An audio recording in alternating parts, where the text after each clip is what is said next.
Hey Hills Church, Josh Wilson here, and I'm currently in my home studio in Nashville. I loved being with you last year for the Mental Health Day, and I'm so sad that I couldn't be there this year, but I did want to record you a couple of songs and share a bit of my story. Over the years, I've struggled with anxiety and depression and addiction. Just this last July, I celebrated 7 years sober from alcohol addiction. I used alcohol to self-medicate my anxiety and eventually became addicted. I thought it was a good thing in the short term. It seemed like drinking helped to turn the volume down on my anxiety, but in the long term, it made it so much worse. And eventually, I started to struggle with depression as well. And I tried to quit so many times on my own. And finally, I told somebody else, and I told them about my addiction and the fact that I was hiding just how bad it was. And I got some help. And that was the beginning of my healing. And I'm so grateful to be where I'm at today. I definitely still struggle with some anxiety, and thankfully I haven't struggled with depression in a couple of years. But I want to share two songs with you. One with my friend JJ Heller, who I wrote a song called Jesus and Therapy with, and she's going to share a little bit of her story. But I also want to share a song of mine called It Gets Better. And man, this song is kind of about my, it's about all of the above: anxiety, depression, addiction, but ultimately hope. I remember I was in Montana. It was the dead of winter. It was 2022, a couple of years ago. And I had a mental breakdown. I was traveling by myself. I was playing about 6 or 7 shows over 6,000 miles driving by myself. And while I was in Montana, so cold and snowy, I remember I played a show. I was having chest pain. My blood pressure was sky high. And I remember I walked into my hotel room that night, and I had a pretty major panic attack, and I just collapsed out of exhaustion. And I remember calling my wife and saying, I can't finish this tour. And I don't know if you've ever received maybe the right Bible verse at the wrong time, but thankfully my wife didn't do that. She's so patient and kind and gracious and loving. And she was actually coming out to California as part of that run to meet me. And we decided that she would jump in the car with me and travel to a couple of shows. And actually during that run, Brian Jones and Amy Jones, who you know there at the Hills, Amy's my sister, they let our son Asher stay with them while Becca came with me because I couldn't do it alone. And then when Becca had to go back to be with Asher, my friend Josh in Salt Lake City jumped in the car with me and came to a couple shows. And then when he had to go back home, my friend Jonathan flew out and he came with me all the way back home. So they kind of relay raced me back home. And that's what I needed in that moment. And again, rather than isolating and trying to do things on my own, I needed help. I needed to ask help from somebody else. And I'm so grateful that I got back home. I took some time off. I went to my counselor. I went to my doctor. I got back on anxiety medication, which I'm so grateful for, and just took time to rest and breathe and be.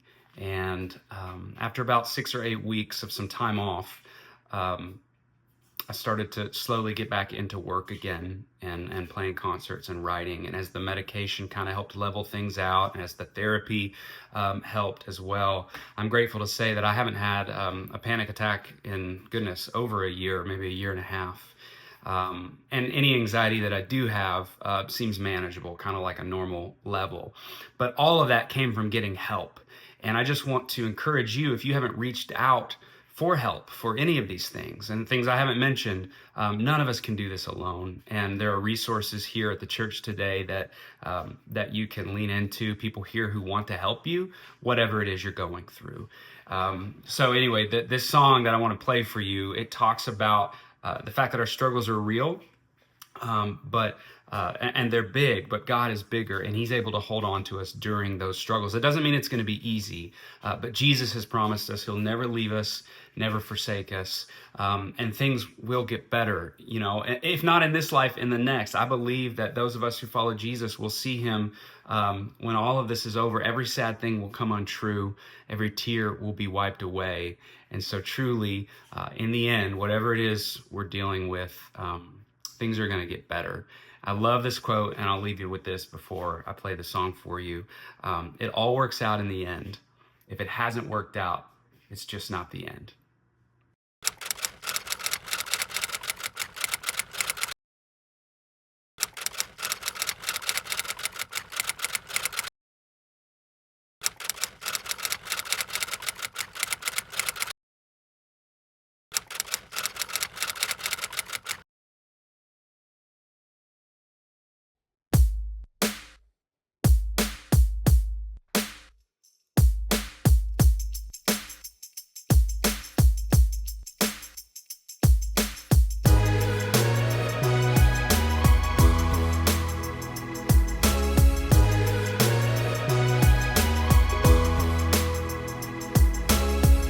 The pain is for a reason, it's what they say, but is it true? They tell me it's a season, but they don't know what I've been through. Until I stop the bleeding, the words are salt inside my wound. I haven't stopped believing, it's just really hard to see it. Wish I could talk to my future self. What would I say, 'cause I need some help. Don't be afraid, just get through today. The maker of heaven and earth is making a way. Take a deep breath and take the next step. Oh, this is not how it ends. This isn't forever. Hold on, it gets better, better, better, better. Hold on, it gets better, better.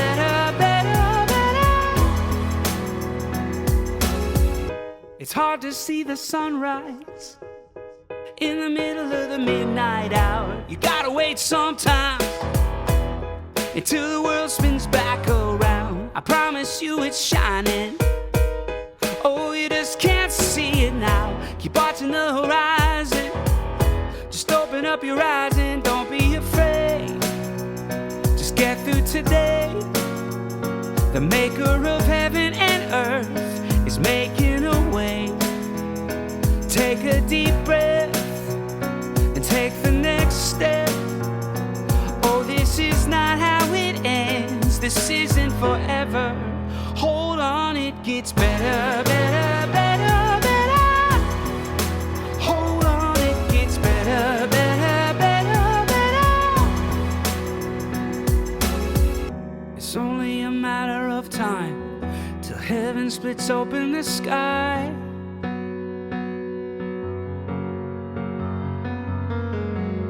The dark will burn up in the light. The very last tear will be cried. Don't be afraid, 'cause God's not afraid. The maker of heaven and earth will make you a way. Take a deep breath. He's not finished yet. Oh, this is not how it ends. This isn't forever. Hold on, it gets better, better, better, better. Hold on, it gets better, better, better, better. Hold on, it gets better, better, better, better. Yeah. Hold on, it gets better, better, better, better.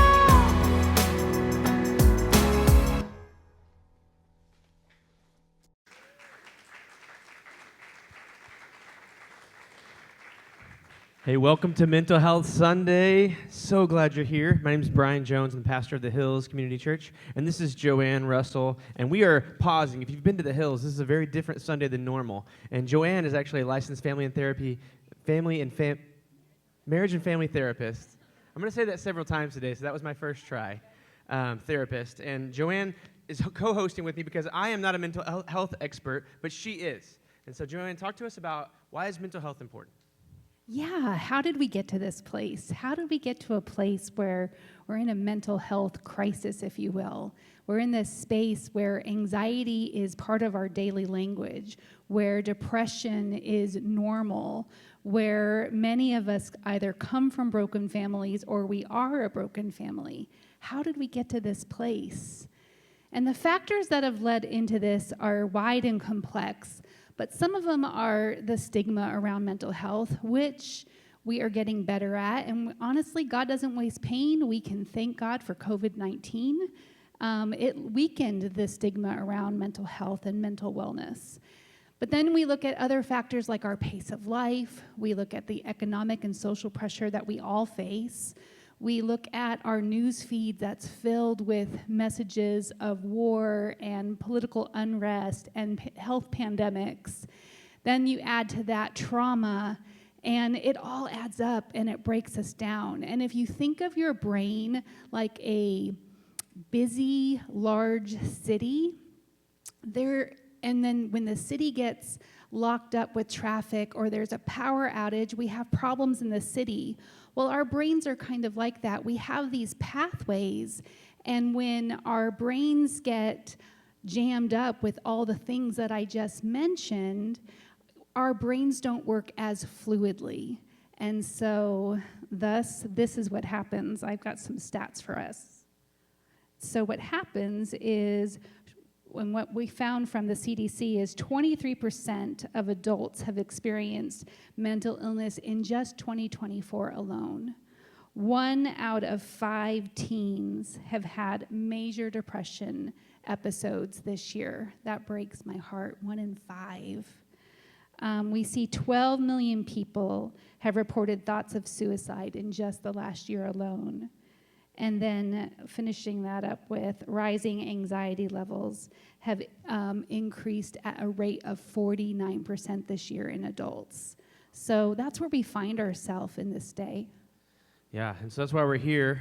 What this is going to look like is you're going to see stories. You're going to hear people talk about how they've gotten mental help. In fact, Josh Wilson, who we just watched the video, we got one more of him and JJ Heller. She's going to share a little of her story with anxiety.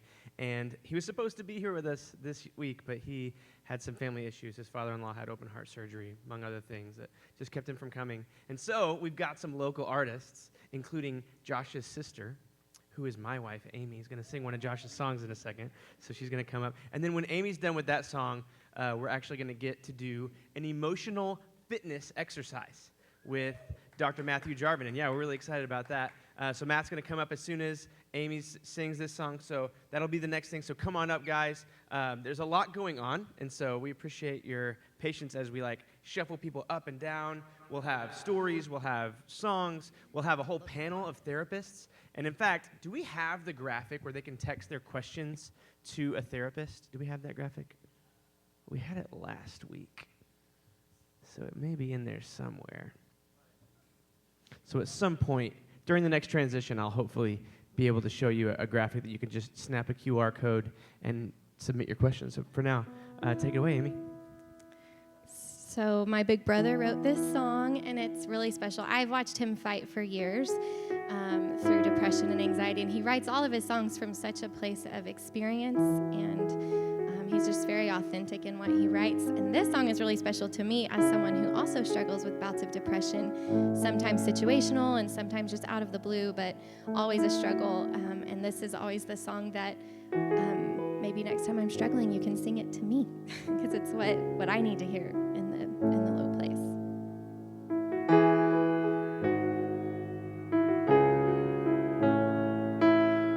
Do you ever have days when you hate yourself?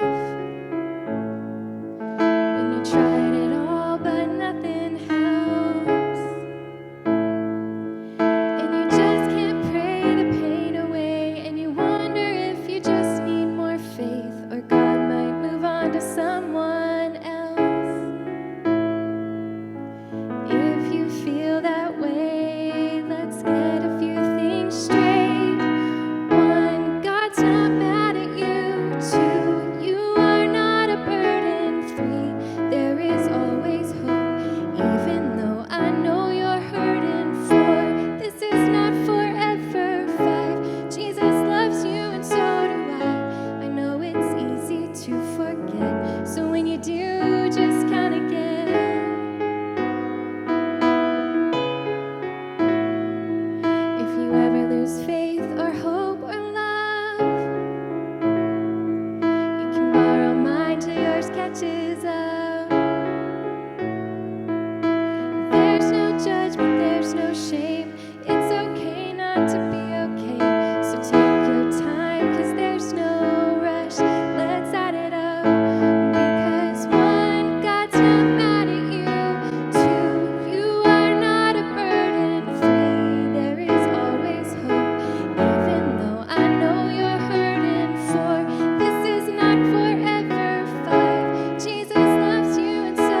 chosen, you are loved, and that's more than enough.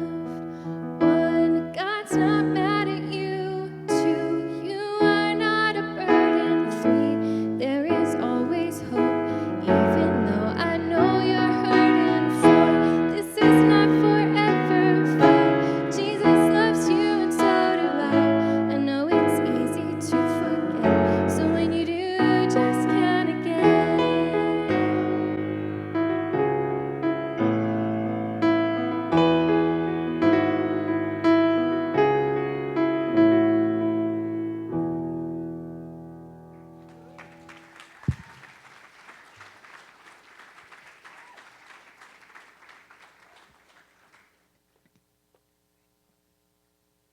Wow. Yeah, how beautiful, right? What a great reminder of that truth. Well, I'm Dr. Matt Jarvin, and I'm a clinical psychologist here with Nick Fernari. We're therapists. We specialize in psychotherapy. We have a group practice in Encinitas.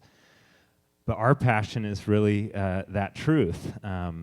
But if you're anything like me, and I resonate with that song so much, we don't always feel that truth.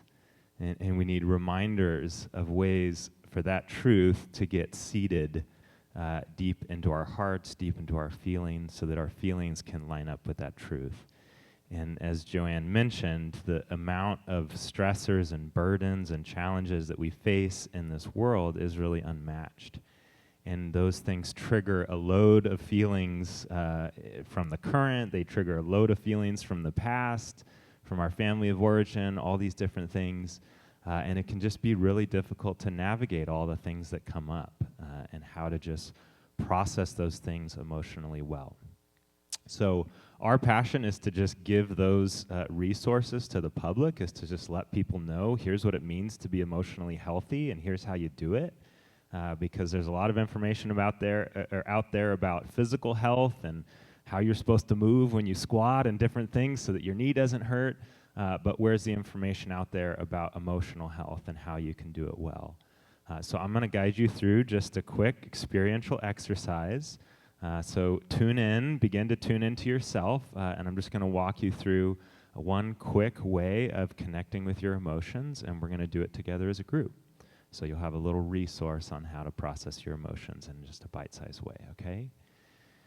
So if you'll join me, this is your participation time. I'd like you to just tune in to your breath.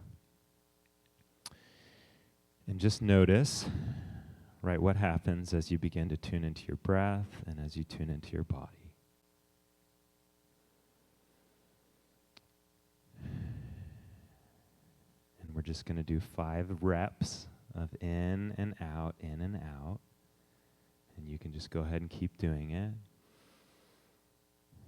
And again, just notice what changes as you do.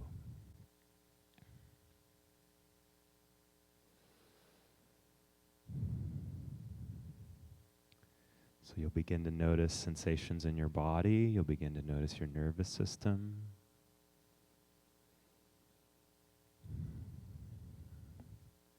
You'll begin to notice maybe the room in a different kind of way.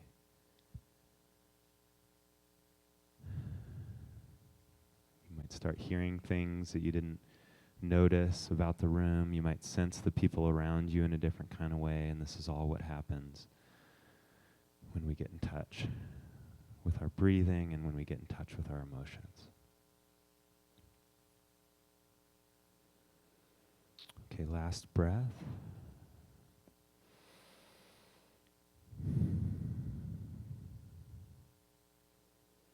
All right, now that you're centered on your breath, I want you to turn your attention to just whatever is the most emotionally significant thing in your life right now.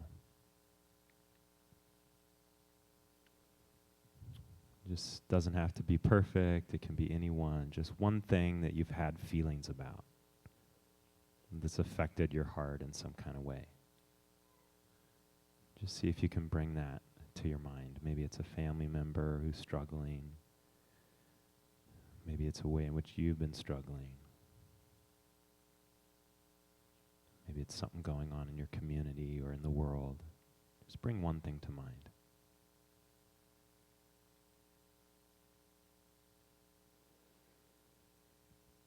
And once you have that thing in your mind, I'm just going to invite you to identify one emotion word that goes with that thing.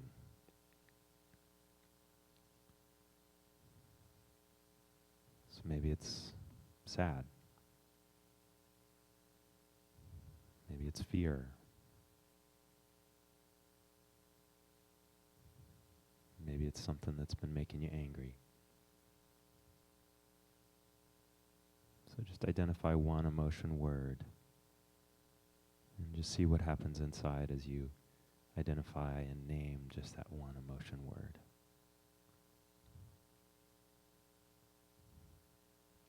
There's a bunch of evidence that if we can just know what we feel, it immediately calms and regulates our nervous system. And so again, just see what happens as you just name that one emotion word.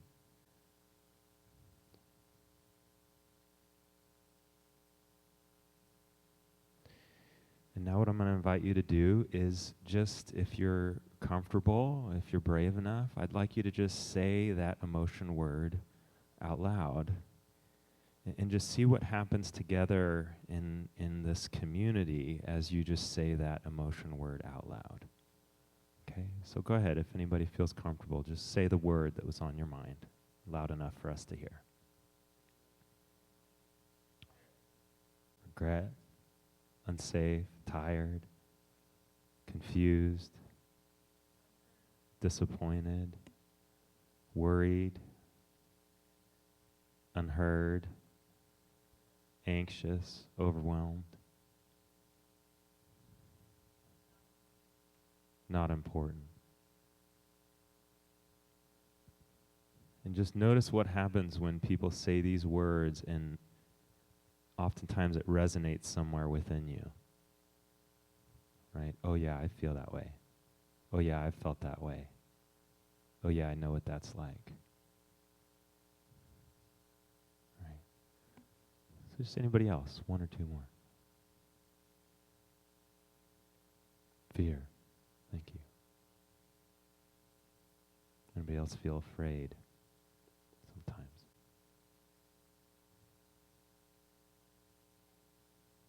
Devastated.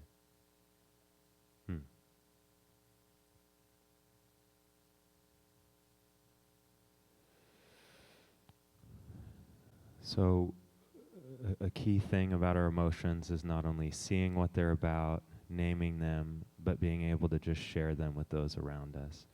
And maybe if you're like me, when you say them out loud, there's something about that that kind of releases their power. And when you can say them out loud in a group of people, you resonate, you connect, and that releases their power too. So I just encourage you to continue to practice this, apply this, and if you notice yourself feeling stressed or stuck or in struggle, try to identify what you're feeling and then just share it with those around you and see what kind of freedom and release comes from that. Thanks so much.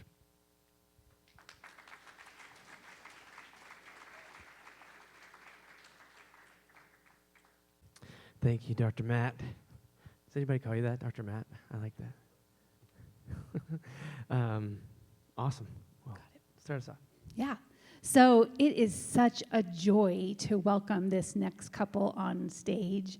Jeff and Robin Reinke are dear friends of mine. They have an incredible ministry called the Relationship Resource.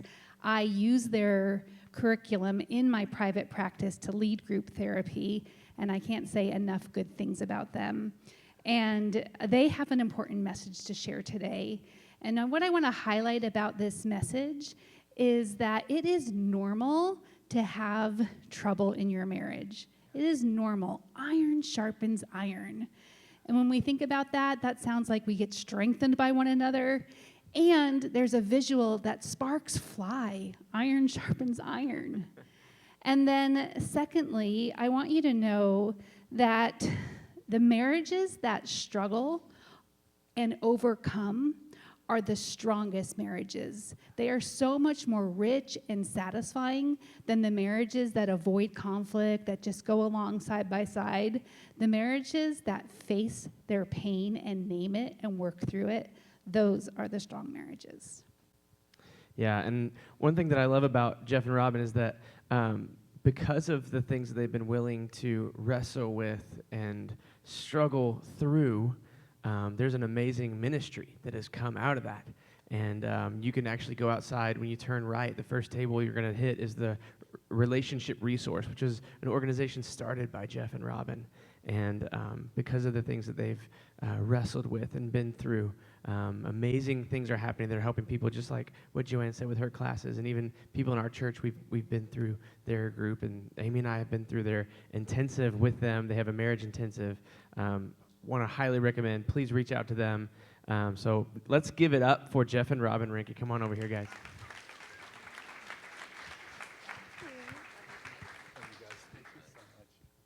Thank you. What a warm welcome. Good morning, everyone. My heart's overflowing with gratitude to be here with you this morning. And we have a lot to be grateful for. Jeff and I just celebrated 35 years of marriage this month. Woo! All in a row. That is an answer to prayer, because I come from a broken home. I come from a home of divorce, and my heart's desire was to have an intact family. And so for us to celebrate 35 years, and to also, we just had our first grandbaby. Our daughter's married, and our son is getting married in November. And I'm just thrilled to tell you all that. And, 35 years, though, we've been through a lot together, haven't we, honey? We sure have. And one of the struggles that we're going to share with you today, briefly, is a struggle with pornography. And I know that this is a wide pandemic that is actually in our world today. Even missionaries now are untouched because of the computer. And so this is part of our story that has caused a lot of pain, but we are now 15 years later, and we've experienced so much healing, and through that, it was a strangely wrapped gift, because I think when you reach a point of devastation, that God strips you from everything, and that what is left is that my identity and safety can only be found in Him. And so Jeff's going to share a little bit about our D-Day and what happened. Well, we're very honored and blessed to be here and to be transparent and to be authentic and real and to be vulnerable. But we're not the same. We're not in the same place as we were 15 years ago. I think, like myself, and I'm going to share, all of us have gone through unseen, painful crisis in our life that are really a doorway, or it's a marker to experiencing redemptive change. And so 15 years ago, I had my D-Day, and I'm going to share you the process, but 15 years ago, my 14-year-old daughter discovered an inappropriate thing on my computer. And that took me to a place of deep crisis, of recognizing that I had been struggling since I was 12 years old, struggling with pornography. So I understand that our journey, we went on a 3.5-year journey of amazing, redemptive healing and transformation. And it was very, very painful. And I share this with you, that your story matters, that there's purpose, and there is redemptive reason in what you've been through. And if you don't understand your journey, if you don't understand your story, then we stay stuck in our pain. And so just a little bit of my past is, first of all, in my family, I'm so grateful. We, in our family, and I have an amazing family, we have mental illness, we have addiction, we've experienced divorce, and we still love each other. And I would say, why is that? It's because we've all been on this journey, this spiritual redemptive journey of discovering our true identity. And so part of my story was I was raised in a family in Pasadena. I was not raised in a Christian home, in a spiritual home. I was raised in a very competitive home. And my story is, in the external world, I was very blessed. and I was drafted by the Detroit Tigers. Before that, I was a two-sport athlete at USC. I was an All-American basketball player and baseball player. And so I experienced a lot of accolades and a lot of success. But underneath this, I had a lot of anger, a lot of anxiety, primarily because I was raised in a family where I lived in a very abusive home. An angry father, a mother who was very disconnected.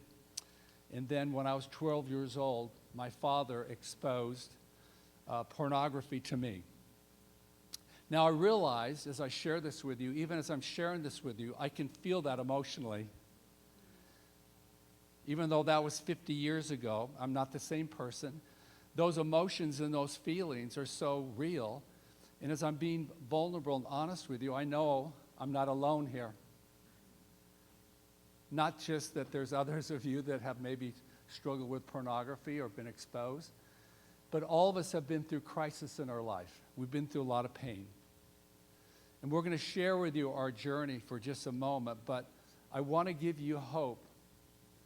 I want to give you a sense of courage that there is hope. And the hope is not to discourage or not to dissuade or dismiss, but to face your pain. And there's so many people here, there's so many different, very gifted, skilled resources and those who are here to help you, that we want to see our community change.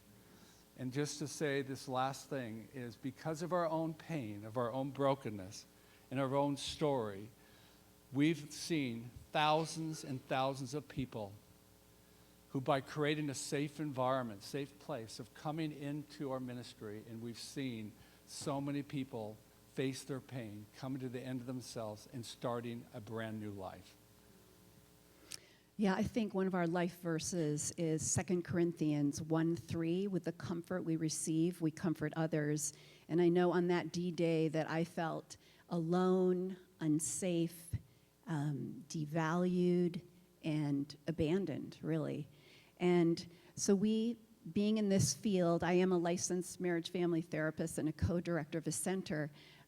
We knew who to turn to. We first turned to the Lord, and then a few of our friends, and then we went to a therapist, Dave Carter, and he said, you have to go to Faithful and True, and write this down because I guarantee each person here is going to come across someone in their life that has struggled with pornography.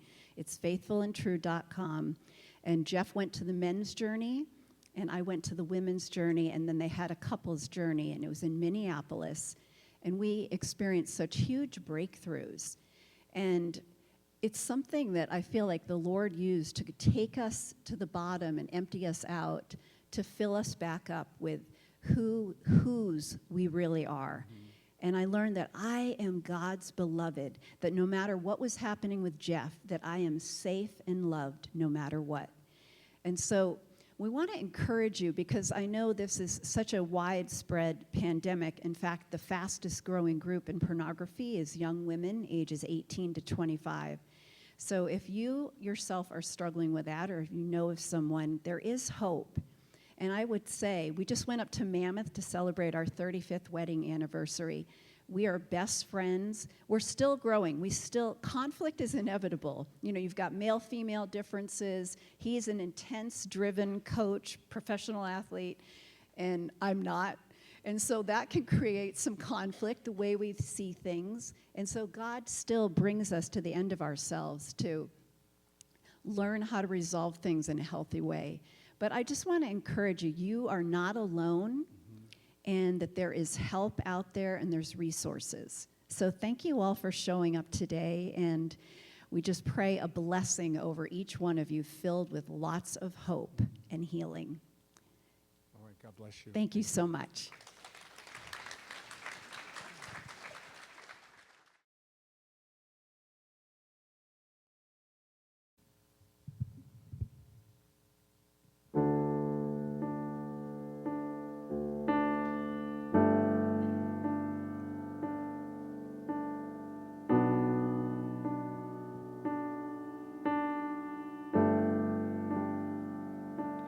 What if who I hoped to be was always me? And the love I fought to feel was always free? What if all the things I've done, yeah, were just attempts at earning love, yeah? 'Cause the hole inside my heart is stupid deep, stupid deep.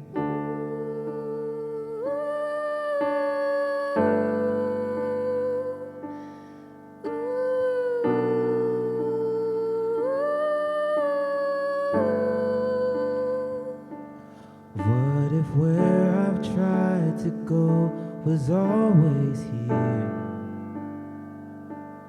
and the path I tried to cut was always clear? What if life has come a plan, yeah, to put some money in my hand, yeah, when the love I really need is stupid cheap, stupid cheap.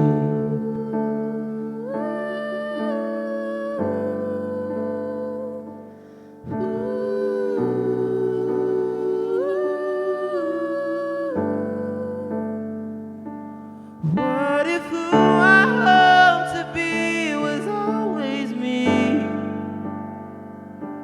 and the love I fought to feel was always free? What if all the things I've done, yeah, were just the times that I love, when the hole inside my heart is stupid deep, it's stupid deep.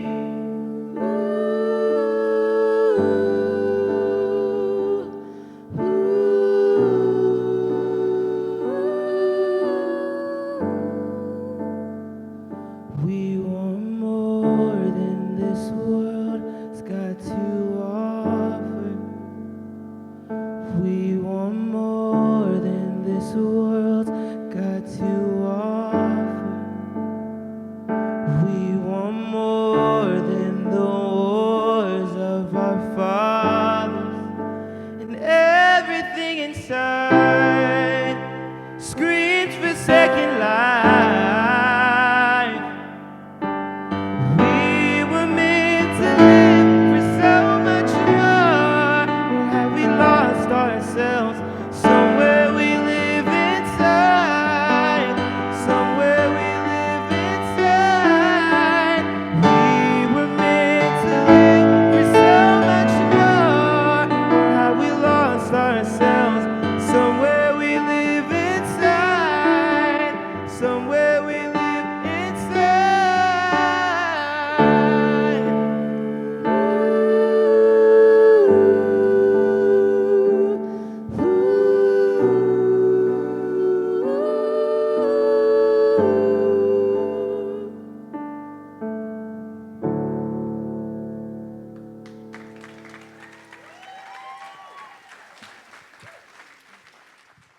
JJ, thanks so much for singing and also writing. Also, Dave Heller, shout out. Yeah. He helped us with the lighting. I have very limited lighting. So thanks, Dave, for being here, and to both you guys for helping me write this song. Something that meant a lot to me writing this song with you, and of course having you sing on it, is that I've talked a lot about my experience with anxiety and depression over the years, but I knew you've also been public about your experience with anxiety. That's right. And I just wondered if you could tell folks what your experience has been. Sure. Well, about 20 years ago, I started experiencing panic attacks, and I didn't know what they were. For a long time, I thought something was seriously wrong. And at first, I was relieved when I found out that they were just panic attacks and I wasn't dying of anything. But then the struggle was, okay, well, now how do I get these to go away? And over the past 20 years, God has brought me so much healing, and I'm so grateful. And I can't even remember the last time I had a full-on panic attack. But a lot of my healing has been due to therapy, Yeah. finding tools that have helped, and just finding a safe person to talk to. Saying my fears out loud has been really helpful. That's one thing I love about the bridge of this song. Tell God and somebody else. And that was, for me, how I got out of my alcohol addiction. Was for years I had prayed, God, please help me stop drinking. And I kept drinking and I kept falling into those habits. And finally, I told my friend James, and I had to tell a human, because it was like it got real then. And not that praying is so important, but I had to tell another person, to tell God and tell somebody else. And that was the beginning of my help through addiction. And also same thing with anxiety and depression. Yeah, because healing can't happen in the dark. Specifically with panic attacks, I learned that they won't go away until you're not scared of them anymore, which is really, really hard. I mean, it's so simple, but it's really, really hard. So once I started feeling those panicky feelings, and even now, if I'm like starting to feel panicked, I can just tell myself, I know what this is. This is a panic attack. Nobody's ever died from a panic attack. It's just going to pass and it's going to be fine. That's so good. But the more it's like, the more you fight it and the more you're scared of it, the more your body like ramps up and it gets worse and worse. And so to just like learn to say like, I know what's happening. I just got to wait it out. And then it becomes more of an annoying thing than a scary thing. And then before you know it, it starts happening less and less. I love that. I remember I was getting on a plane one time. I had not flown in years because of COVID. And I had a lot of anxiety about getting back on a plane. And as I boarded the plane, I could feel part of my panic attack symptoms would be pain in my forearms for whatever reason. I was getting on, I could feel my arms start to hurt, and my chest started to hurt, and my heart started to race. And a similar thing, not only to not be scared of it, but even in a way to, like, I thank my body now. I say, brain, I know what you're doing. You're trying to protect me. Thank you. I'm not in danger. It's going to be okay. And just kind of accept what's happening in the moment. Yeah, totally. So, it's that, like, because the more you push against it, the worse it gets. Yeah. So now we're just like, bring it on. Yeah. Now we love them. I'm just kidding. Awesome. Well, thank you so much for being here and for singing and for writing. You guys are the best. Y'all check out JJ Heller's music. Where's the best place to find you? JJHeller.com. Yeah. Or your house? Probably.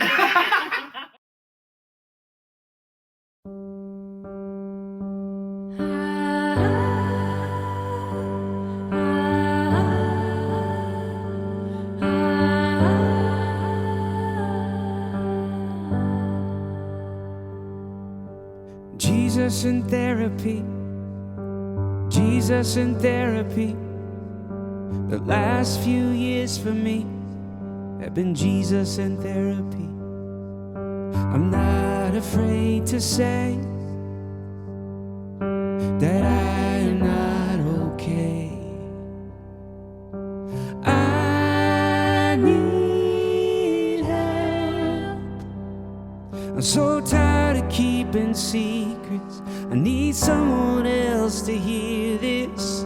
I need help. 'Cause I've tried and I can't do this by myself. I need help.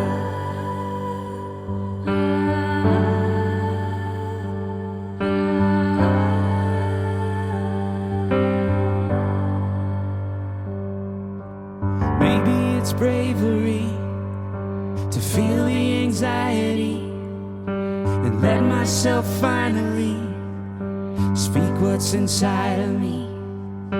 It feels so good to say that I am not okay. I need help. I'm so tired of keeping secrets. I need someone else to hear this. I need help. 'Cause I tried and I can't do this by myself. I need help.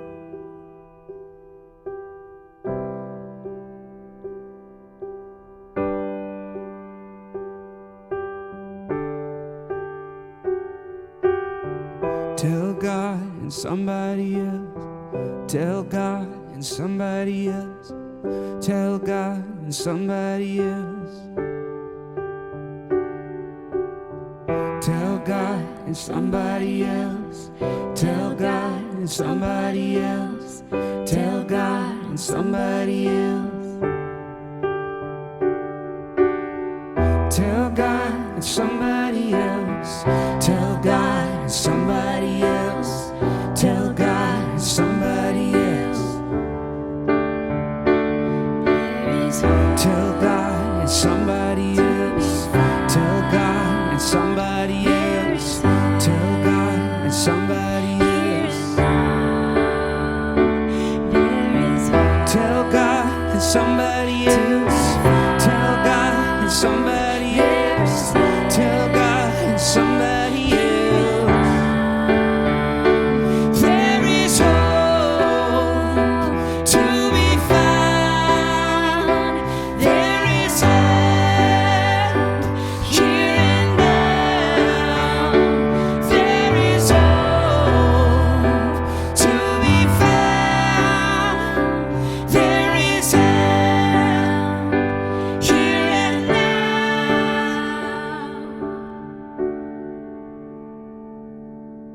I need help.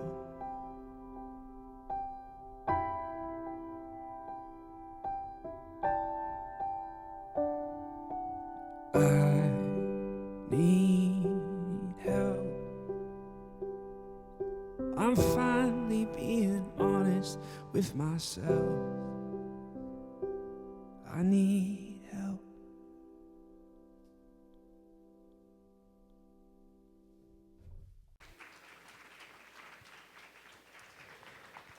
Yeah, Josh Wilson was with us last year and had some family things happen that made him not able to come. But I love that he said there's help here and now. Because right now when you leave, not now, but in a few minutes after our last story in our panel, one more, so you're going to be able to have tons of resources. So talk to us about the story we're about to hear. Yeah, this next story is a story of overcoming trauma. And the best definition that I know to give you for trauma is not what happens to us, but it's what happened inside of us.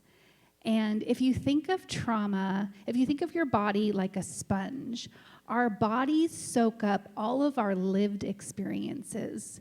And when we experience something big or scary or traumatic, that can get stuck in our bodies like a germ gets stuck in a sponge. And so what happens then is not only do the germs or the traumatic experience affect our mental health, but it also impacts our physical health. Kaiser Permanente did a study in 1995. They followed 17,400 people for 2 years. To this day, it's still the largest study of its kind. And what Kaiser was able to correlate out of this study and discover out of this study is that there is a correlation between our mental health and our physical health. And the bottom line for Kaiser was it is financially prudent to address people's mental health because it's going to save us on our physical health costs. And what we can take from that is it is prudent for us who don't want to be physically sick to address our mental health. So this next story. Yeah, and we believe there's a brokenness that overcomes all of us. And so we would never say you're sick because you're messed up. We all get sick and we're all broken. And so I am so excited to introduce Anna to you. You can come on up, Anna. We met Anna this summer. She was our counselor at Forest Home Middle School Camp, and she shared some of her story with me at camp, and we're really excited for you to share her. Let's give it up one more time for Anna Norwalk. Thank you. I am not as prepared as other people. I will be reading.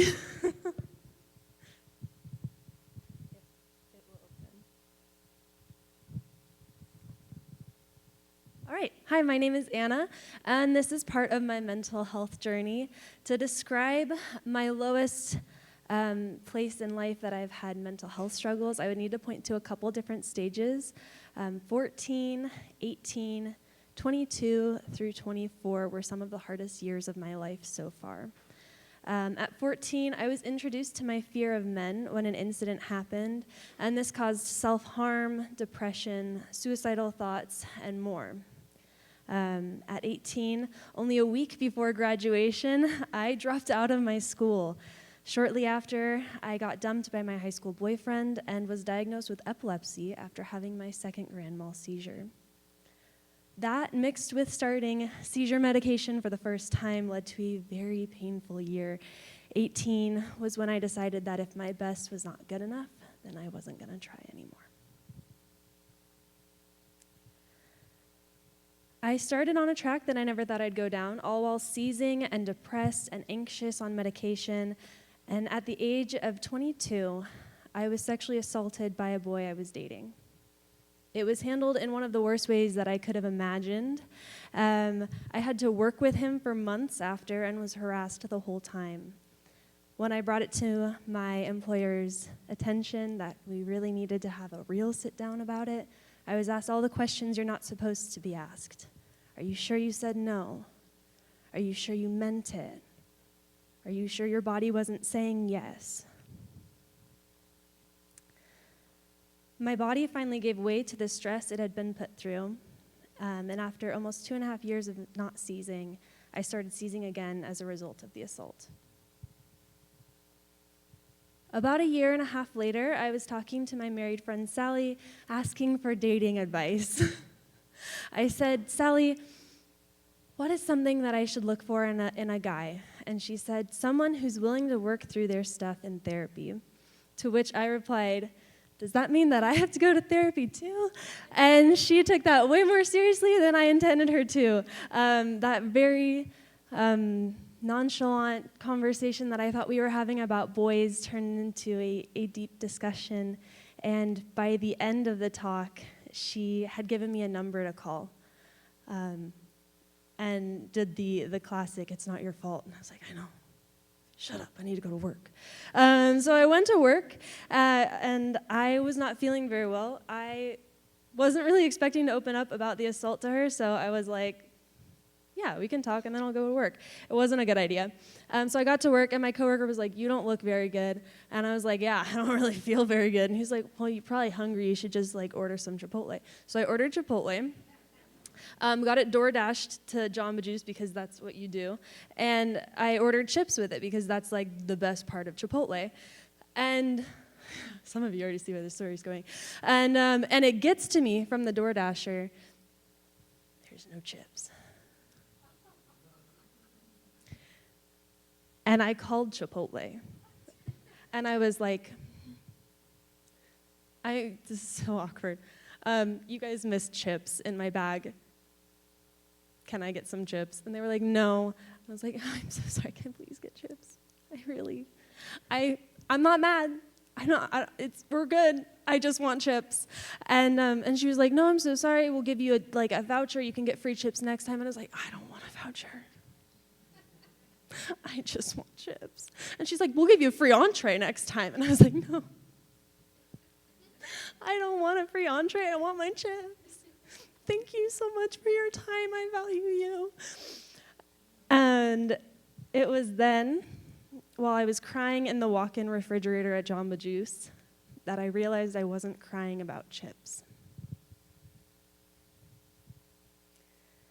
I was sent home and called my current therapist as soon as I got there. Previously, I had talked about my struggles with my friends and my family, and I thought that a therapist was just an expensive way of talking to someone about things. So I really saw no need to. But after I started going, I realized that these hurts, although more painful now, were being worked on, and I started processing the pain of the last 10 years. I also had community with me to help support. Once I started seizing again, I wasn't able to drive, and my church offered rides to Sundays, to Tuesday high school group, to events that I wanted to go to work. And they were there when I needed prayer and when I needed a push to get help. But I was also able to learn that Jesus was with me in the anger. That was so hard. To learn that Jesus was angry about the wicked things that had been done. And he held my hand the whole time. even when it didn't feel like it would ever get better. So where am I today? Well, I'm learning how to answer that question honestly. I'm doing all right. I've had hard days, some that are related to the assault or previous hurts, and some that aren't. And in those moments, honestly, it's really hard to remember that there's ever been any healing. But I know that he continues to heal even through the hurt. And to be honest, writing this up for today was much more painful than I thought it would be. There were days when even the thought of writing this kept me in my bed, almost glued, like I couldn't go out and live life.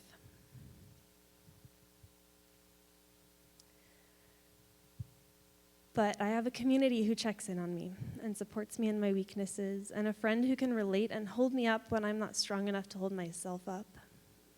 I also have a God who has graciously shown himself to me in many ways through this healing, never letting go of my hand the whole time.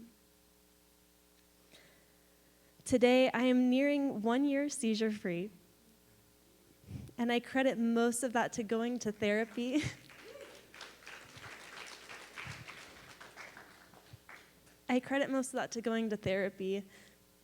We didn't change medication. We didn't change routines. I just got help.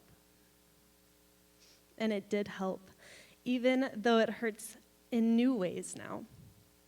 The random stabs of trauma that once affected my personality, my ability to work, and even my relationships has dulled with time.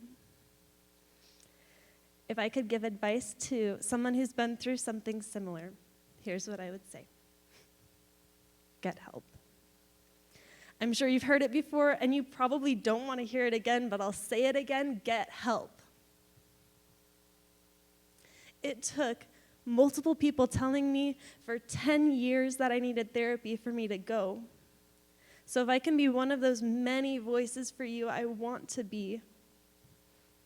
I thought that because I had already said it out loud and talked to friends or family about that talking about it again to a therapist wouldn't help, but it does. I specifically found a trauma therapist who helped with EMDR therapy, which is like a specific kind of therapy. You don't need to worry about it. It's just good. And it really helped. It hurts.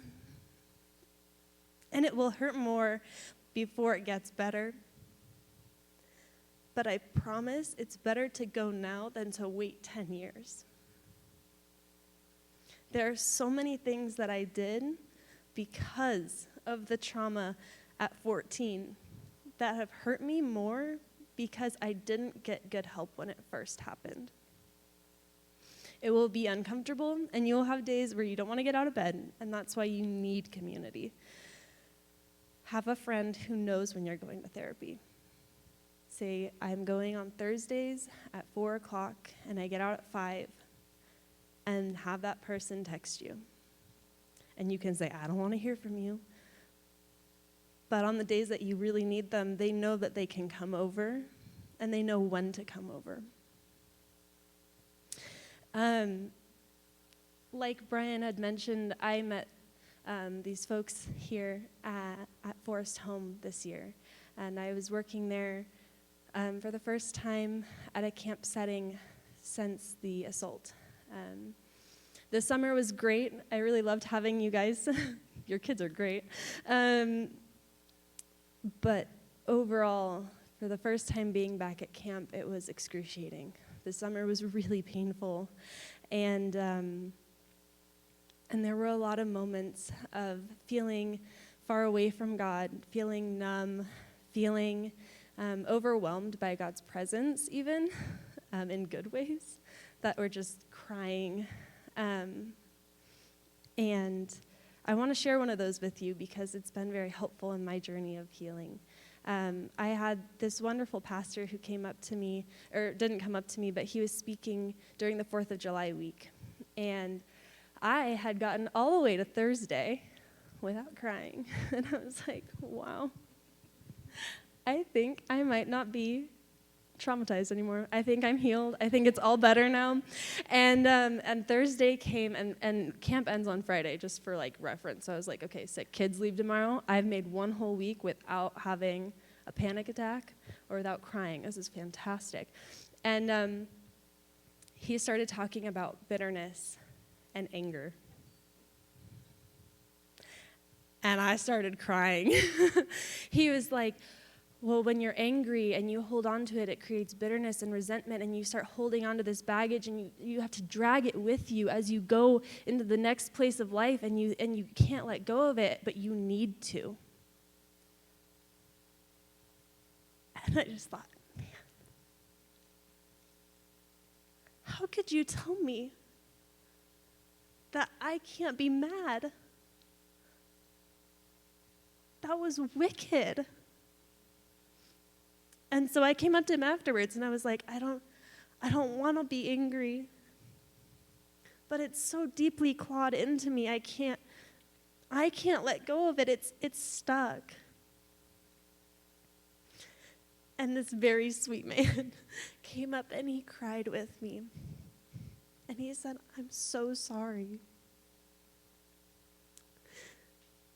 And then he said, this message is more aimed towards high school and middle school, as a high school and middle school camp should be. And he was like, this is more aimed at petty things like gossip or boy problems, and what you're struggling with is not those things. This is a deep wound, and it's going to take time. And so he pointed to the scripture, which is fantastic. A couple of promises that God's made to us in the Word. They're both in the Psalms, Psalm 34 and Psalm 147. And it's essentially the promise that God is near to the brokenhearted and that God heals the brokenhearted, right? So in Psalm 34, verse 18, it says, the Lord is near to the brokenhearted and saves the crushed in spirit. And then in Psalm 147, it says, he heals the brokenhearted and binds up their wounds. So I know that God is near when we're brokenhearted, right? Because his word says it, and we know that that means that it's true. I also know that he's promised to heal me. It's in his word. That means it's true. And yet, as I'm here, I'm noticing that there's a lot of pages in between Psalm 147 and Psalm 34.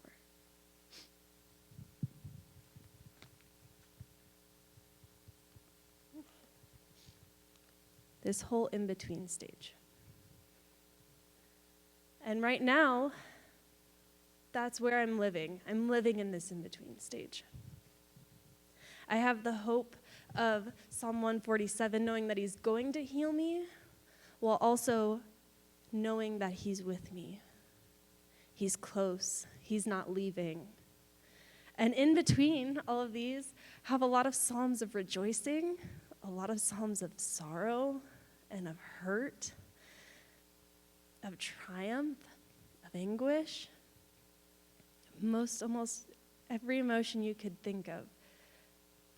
And we're just living in this in-between, holding close to God who's holding close to us as we wait for the promise of 147 that he will heal us. Thank you.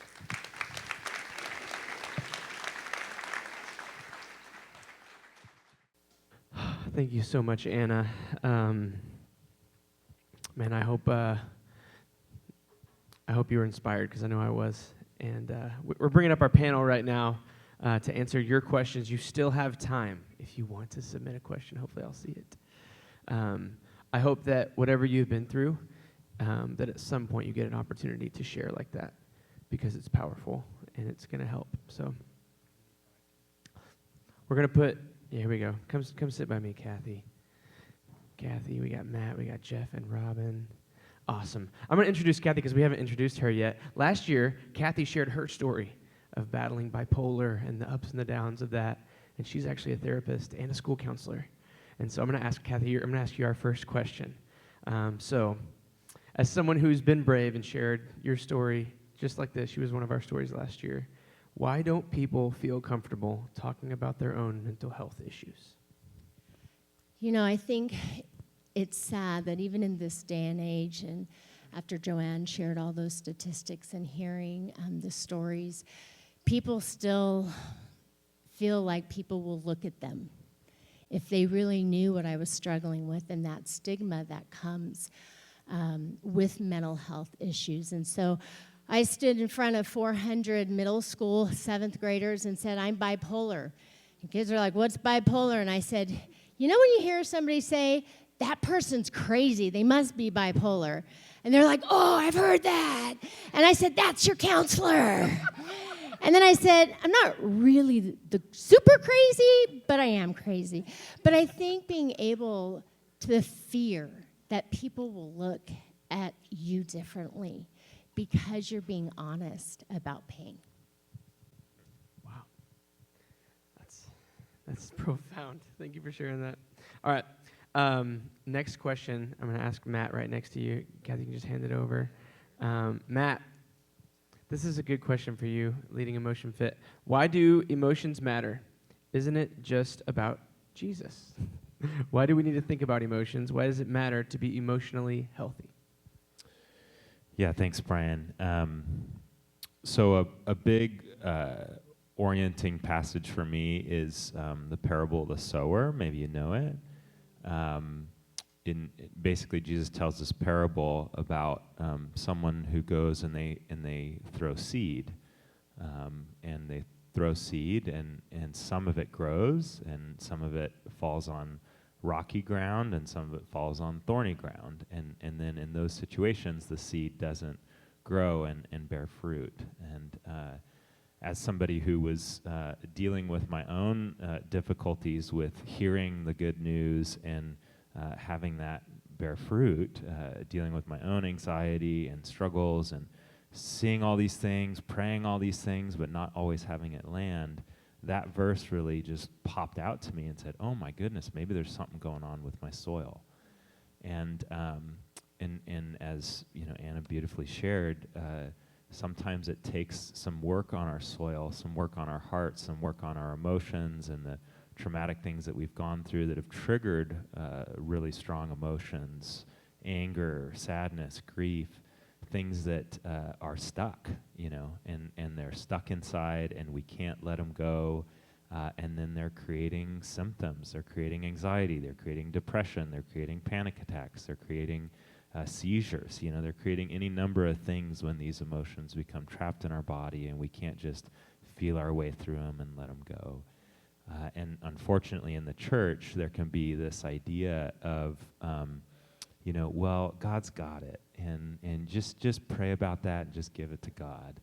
And all that, while that's totally true, it doesn't actually help us release or process the anger and the grief and different things that we're carrying. And so that's where emotions, I think, can be so important. They're not the truth. They're not the kingdom. They're not what it's all about. But if you're struggling to experience the truth of the gospel, the truth of the kingdom, if you're struggling to live into and have that bear fruit in your life, then take a look at what's going on inside. And really, that's a process that I love that song, Tell God and Tell Someone Else. It's not just about you telling God alone and then staying in isolation and dealing with this alone. It's about talking to other people about that, talking to a therapist, talking to your community. And if you can bring your emotions and your heart to another people or to another person, that's where healing happens. And so that's what I'd encourage you all to do. I love that. Thank you for sharing that. I think if you were here whenever Matt did his 5-minute exercise, I'd like to just have that every morning in my, that's how I want to start my day, just fully aware and available. Awesome. We're going next to Robin Ranke. Robin, you ready for this one? What would you say to people who are feeling alone, who are experiencing a high level of shame? Well, I think the first thing I'd say is you are not alone. And just having been in this field for so long, I know that when people walk through the church doors and everyone looks so put together and like everything's going okay, But the reality is that each one of us is bearing some burdens, and we have things going on in our families and our lives. And I think the enemy uses shame of fear and isolation to keep us trapped in the shame and that we're not measuring up. And I just want to say you're not alone, and that's part of the reason we do, like the marriage intensives in a group. We have 3 couples, is as we sit with couples and they hear from other couples and realize, oh, we're not the only ones that fight, or we're not the only ones that have stuff going on, that is so reassuring to know that we're not alone and that God sees you and he wants to know you and we want to know you. And so just want you to know you're not alone. Remember that. Yeah, I love that. It's almost like you're saying that shame is less when it's not secret or private. It's beautiful. All right, Joanne, you ready for one? How do I get past my pain? How do I overcome? Yeah, overcoming pain, that's a theme of what we're talking about today. So what I want you to know about that is 2 things, and you've heard this said a different way already. The first step is you have to name the pain. We have to be able to name it. Jeff likes to say the beginning of healing, oh shoot, I'm going to mess it up. The beginning of healing is naming your feeling. Yeah, revealing the feeling. The beginning of healing is revealing your feeling. Simply put, name your pain. And secondly, and again, this is a theme, that's done in relationship. That is done in community. And a therapeutic relationship is a very special, sacred relationship. It is a relationship where you are served 100%. It is an outpouring relationship. It is a safe relationship. It is a relationship where, and I will say, it becomes 2 ways in that in a therapeutic relationship, you will be experiencing some psychoeducation. So it's not all about just telling your story and naming your pain. That is a part of it. And sometimes I want my clients to know it's important to listen as it is to speak. So yes, pouring out, that's such an important thing to do in your therapeutic relationship, but listening and understanding psychoeducation is also important. And then second to that is it's about processing. It's about being asked questions, deeper questions, understanding your story, having these epiphanies that you come up with. I'd like to tell my clients, I consider you the expert in you, and I consider myself the expert in helping you figure out you. So I can lead you in that journey. And then the third part of therapy is the practicing piece of therapy. And I would love, if you're in therapy, I want to see you up with your therapist. I want to see you experiencing. I want you to see you moving, walking through it, actually practicing the tools that you're learning with someone in therapy so that you can go and do it on your own. Yeah, I love that. I've heard you talk before about how a lot of the difficulty and pain and physical, emotional, spiritual, I guess distress would be maybe a way to overview it, has one option for healing, which is relationship. And so it's cool that you think about therapy not just as like a service, but as a relationship. It It's is beautiful. a relationship, yeah. A special relationship. Yeah. Thanks for sharing that. All right, Jeff. We got Jeff on the short chair today. He's the tall one, so he gets the short chair. Jeff, Keeps here's me the question. humble. You ready? What's that? Keeps me humble. There you go. Although he chose it for himself. You saw that. What is the major symptom as a counselor and of mental health issues, relational conflict, and addiction? Can you simplify it and share a primary symptom?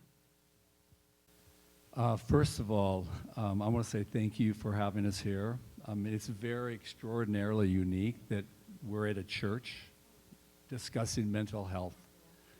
Being in church, I've been on staff at different churches for 45 years. Shows you how old I am. And through my own journey, as I was a marriage and family pastor, at a church, and then we went through our crisis, which I'm so grateful that I was at a church that was very gracious and very redemptive, and really gave us the open door to begin the process of our own healing. And I want to share this with you because one of the things that my ministry and the opportunity I have out of my own pain and my brokenness is I've been able to mentor pastors. This last year, I took 7 pastors through curriculum, a very Christ-centered, comprehensive, I call discipleship, but also there's interjected a lot of issues of mental health and emotional issues. And to be able to sit with pastors and help them feel safe and to be able to process their pain is extremely beneficial, and it was such a fruitful and amazing time. And one of the things I don't know if you've experienced this, but one of the issues that I've realized since I was on staff, this was about 40 years ago, the question that I ask a lot of people, is the church a safe place for you? And I'll be quite honest with you, is the church is not always the safest place. And Jesus basically, he says, come all ye that are weary and heavy laden, I will find rest for yourself. And one of the reasons I say that is because out of my own pain and my own journey when I became on staff is it doesn't feel safe to be able to, when you go to church, sometimes you have to put on this, what I call an imposter syndrome. You have to be really happy and come across like you always got your act together. And so that sense of imposter syndrome is we disconnect and dismiss from the issues of mental health and issues of addiction. So I just want to say thank you so much for bringing us here, of being in an environment where we can be very honest and transparent and open. Am I making any sense with you guys here? So, yeah. Because I know we're here out of our own brokenness, out of our own pain, but we're also here to say, by the grace of God, we're so grateful to the Lord Jesus Christ. We wouldn't be here if it wasn't for his grace and the truth that he's been able to impart in us. But I will say, getting back to what I would consider this universal, comprehensive, primary issue or symptom of all the issues we're talking about this morning, it is, as Robin said, is shame. And shame, at the very heart of shame, is the sense of this inner dialogue of what's wrong with me. That's what shame is. It's coming to a place of self-contempt, of not really liking ourselves. And for me, even though ironically in my external world, being extremely successful, being performance-driven, not only did I play professional baseball, but then I was a coach both collegiately in high school, and so I was driven to be very successful, and I was very successful. But I realized, because of my background and because of my pain growing up, that the heart of my woundedness growing up with a father that did not know how to love me is I struggled with the fact of what's wrong with me. Why do I fail? I felt like I was, even in the midst of success, I felt like I was a failure. I don't know if anyone, I'm probably the only person in this room that ever feels like you're a failure. Am I right? And so it hasn't been for the grace of God. The grace is the combative spiritual weapon that overcomes shame. Now, the irony is that on the spectrum of shame, the other side on the continuum of shame is arrogance and pride. Is how in our shame, in self-contempt, we will then, out of pride, compare ourselves with others, and we come across in this imposter syndrome that I'm better than this person. I'm not as bad as that person.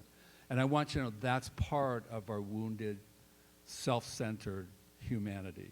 So I just want to share with you, we're all here because you're not alone. Yeah. And we're here to support you on your own journey. And the last thing I want to say, as I talk about safety, and our church is safe, I'm seeing a radical change in the churches. And you're setting an example. I'm thankful for you guys to set this example. But I also want to say, in the therapy world, there are good therapists and they're not good therapists. Okay? So I want you to understand, and obviously we have a lot of therapists here, and actually I do have my master's in marriage family therapy, but I'm not a therapist. I want to share with you, at the heart of healthy therapy is grace-oriented redemption. That you're able to find somebody that is able to create a safe environment for you to be able to share your heart and your pain. And they're not just to give you skills or coping mechanisms to deal with your pain, but take you on this journey from your pain to peace. From brokenness and woundedness to redemption and wholeness. That is the sign, that is the work of God that I want to encourage you, if you see a counselor or therapist, that you'd use that as the determination of who you want to see. So thank you for letting me share. Absolutely. Thanks, Jeff. All right, we got a few more questions. This one's for Robin specifically. As someone who has found out their spouse was addicted to porn many years into the marriage, what did you do to combat feeling unworthy, ugly, not enough? It's a great question, because it was just devastating, and I remember just crying in my closet, just in a little ball. And really the only way out was to realize that my identity was not in a person, but really I could only find it in Christ. And I'm not saying that to be like overly spiritual, but that was the only way to know, because you feel unsafe when betrayal trauma is the most excruciating form of emotional pain. And when the person you're living with, you feel unsafe, where do you go? And I think that is a good awareness for that I came to the end of myself and the end of our marriage, an awakening that really Christ was my all in all. And whether Jeff chose to get healed or not, that I had to find my identity and safety in Christ alone. And that's actually why I'm able to speak also. I never really wanted to be a speaker. Unfortunately, I'm going around speaking on pornography. But the only way I can do it is to know, and if God's asking you to step out, and if it helps just one person, if I believe that I am God's beloved and my identity is that I'm highly valued, I'm his beloved, and that I'm always safe in him, and no circumstance can ever steal that from me. There's something grounding and reassuring in that deep-rooted foundation that I had to find in desperation, and I'm now grateful for it. I wouldn't raise my hand to go through pain, but I'm grateful for the fruit. So, wow, thank you so much for sharing that. I know that was what someone needed to hear. This next one's for Kathy. Since mental health issues are on the rise in our children, what are some practical steps parents can take to help support our children as they navigate overwhelming feelings and or have friends that are starting to struggle? Yeah, that's a powerful, powerful question. And, it's been mentioned here that anxiety, depression is on the rise. And our youth are one of the demographics that we are seeing so much. And honestly, I think that if I was going to answer the question that Jeff got, and Jeff, as you were sharing about, Robin, you were sharing about shame and pain and holding that in, I think anxiety is the way that it manifests. And I think that we are seeing a generation who has not been taught how to deal with emotions, because we haven't been talking about emotions enough. And I think allowing your child to feel that their anger is not bad. It's not. It's their emotion. Helping them know that tears, I believe, are God's gift to us. They are our pressure gauge. And I think that our society has sold a bill of goods, especially to men, that breaks my heart. When I see young men come in my office and start to cry and say, I'm sorry, I'm so weak. I'm sorry, I'm so weak. And I will say, no, you are strong. It takes strength to be able to show your emotions. And I've learned as a parent I've not always done a good job showing my emotion in the right way, but wanting my kids to feel. They used to hate Candyland as my favorite game, but they couldn't just play Candyland. Red was anger, blue was sad, and anytime they landed, because I wanted my kids to share their emotions. And so I think also not asking for why. You know, I wish this side of heaven God would heal me of my mental health issues. And I don't always like my brain, but God uses it. He uses our pain, and I hope you've heard that message, and that's why we need to share it. But sometimes there's no reason. Friday, somebody asked how I was doing, and I said, I am just hanging on. That's all. Your counselor today, and I started to cry, and I said, I'm sorry. And they said, it's okay, Miss Kathy. And there was no reason, but don't press for why, but instead say, I'm here. It's okay. This is hard.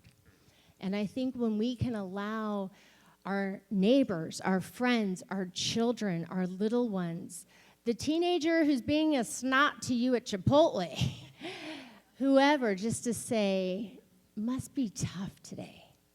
That's okay. Man, thank you guys so much. Can you guys tell our panel thank you so much? I'm really sorry I didn't get to all of your questions. You guys made some really great submissions, but I promise you, every single one of these people, they will not judge you whenever you ask your question, and they will have more to say to you one-on-one than they would even from the platform. So please be brave. Go ask your question. I'm going to dismiss all of our panel to go to your booths. Joanne, before you go, actually, can you give us a couple next steps? As far as where we're going next? Pursuing mental health. Oh, pursuing mental health. Yeah, so, the hardest part is the next step. And the next step, it's two things. One, to admit I have a need and need help. That's really hard to do. And then the second thing is to make a phone call or to walk up to one of us today and say, I want to be well. Can you help me? That is so difficult. I often liken when I watch someone walk into therapy for the first time, it is like watching that person, if you've ever seen an altar call, when they walk to the altar to receive Jesus as their Savior, and they're shaking and they're crying and they've just gotten to the end of themselves. It is a whole body experience. It is similar coming into therapy. It's when you get to the end of yourself and you say, I want to be well, will you help me? So the next steps, admit you have a need and admit you want to be well. And then second, make the call. Come out to the tables today. Awesome. And I want to say thanks for coming. We actually will be meeting again next week. It will not be Mental Health Sunday, but we will still be meeting together, building community. We're going to have some of the musicians who are here lead worship every Sunday, and we'll be singing songs. I'm going to have a message about how we can develop a heart for the nations as a people. And so I want to invite you back next week. I also want to invite you, if you want to help us continue to put on great events like this, you can give to the Hills Community Church. You can give online through our website, thehillscommunity.church/give. You can give even through Venmo at the Hills Community Church. And there's even a box if you want to give. So if you want to contribute, help us keep reaching people, helping them find health and peace and wholeness through Jesus. There's a box back there in the back you can give. And right now, if you have a kid, we are way over the time we expected our kids ministry to run. And so please go grab your kids. Please stop by the booths and take a next step towards finding health and wholeness in your mental health. And then also, if you would like to help tear down, we have a lot of chairs we're going to tear down today. And we'll tear down the sound system and even all of our kids ministry stuff. So if you want to help, here in about 15 minutes after we take a few minutes for the resource fair, we will be done. Thank you so much for being here. Have a great rest of your Sunday. Bye.